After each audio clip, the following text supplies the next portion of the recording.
We are nearly a week out of Super Bowl 53, and that means almost 80 million Americans think they are done watching sports until the next NFL kickoff in September. The Alliance of American Football wants to change that. The AAF premieres this Saturday on CBS. The league has 8 full teams. It is really happening. It's real. Joining us now is league co-founder and CEO Charlie Ebersol. Last time I was on this set, you guys said if it happens. Right. So I just would like to hear.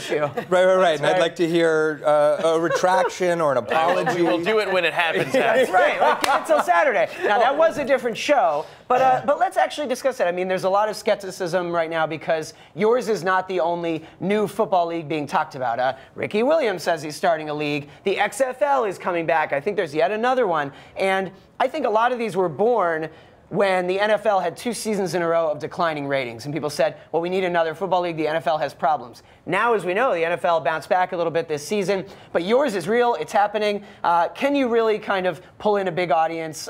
You think, obviously, that there's not football fatigue. I mean, you think people want to keep watching football in the next few months? Well, I mean, as you said, 80 million people stop watching sports on television when the Super Bowl goes off the air. So we do believe that there's a pretty clear arbitrage in the marketplace. The nuance between us and everyone who's attempted to do this before and who is talking about doing now is that we're doing this largely in partnership with the NFL. So we are on the NFL Network for our Saturday and Sunday night primetime. CBS, who's our biggest partner, ran a promo for us during the Super Bowl as part of the larger relationship.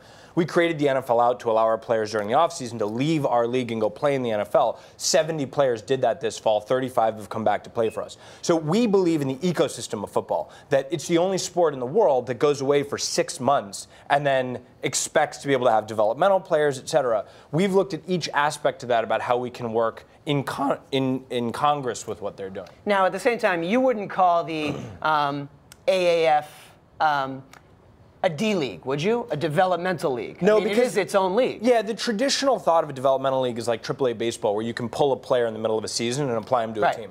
In our league, between December 29th and April 29th, you have to play for our league. And then you're free to go after that. We like to talk about it more like symbiotic or complementary because we do allow that movement. And look at everything. We have 85 referees. Of the 85 refs, we have 35 of them are in the NFL's ODP process, which normally takes 12 years for a ref to be qualified for the NFL. But because our rule book only has 9 rule changes from the NFL, those guys go to 4 years. And so we have 6 female referees that will be on our staffs this year that will actually reduce the amount of time getting them back. We have 3 female coaches on the team that traditionally wouldn't get looks, including Jen Welter, the first female coach in the history of the NFL.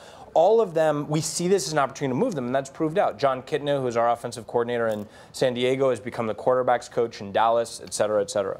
Yeah, and I'm not sure after the way that the NFC Championship played out, you necessarily want to replicate officiating in the NFL. Well, we created a new rule called the Sky Judge. So we added a 9th referee who's in the skybox, who's able to see all the camera positions, and he can call a penalty if there's an egregious miss. Plus, in the last 5 minutes of the game, if there's a DPI, defensive pass interference, he can call that as well. So it's not a replay judge; it's an actual ref who's just there. Because look, you have 32 cameras covering an NFL game. You can't expect a guy running backwards at 20 miles an hour to look at 2 19-year-old kids in the air doing something and go, oh, I think I saw. But we can clearly see it. Why wouldn't you have an official doing it? But that's not the only rule change that you have, right? Because we talk about being complementary, but it's not the same game, right? You have other rules that make it different in terms of viewership and the way that people are supposed to be enjoying the sport. Yeah, so we changed 9 rules from the NFL rulebook. The first one was got rid of the kickoff. It's the least popular play, and it's also the most dangerous play. Players get injured. That's right.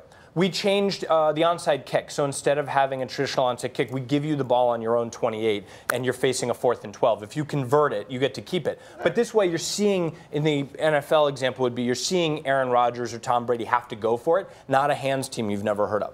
For the most part, all the other rules are about, like, for example, we got rid of replay, so only the coaches can get a challenge. Got it. The flip side of it, though, is we became partners with our players. So all of our players are full-time employees. So all of the players get full medical coverage for them and their families. They get 401ks, and they get bonus for engagement. More Twitter followers, more engagement on fantasy, more charity work. All of those things lead to bonuses.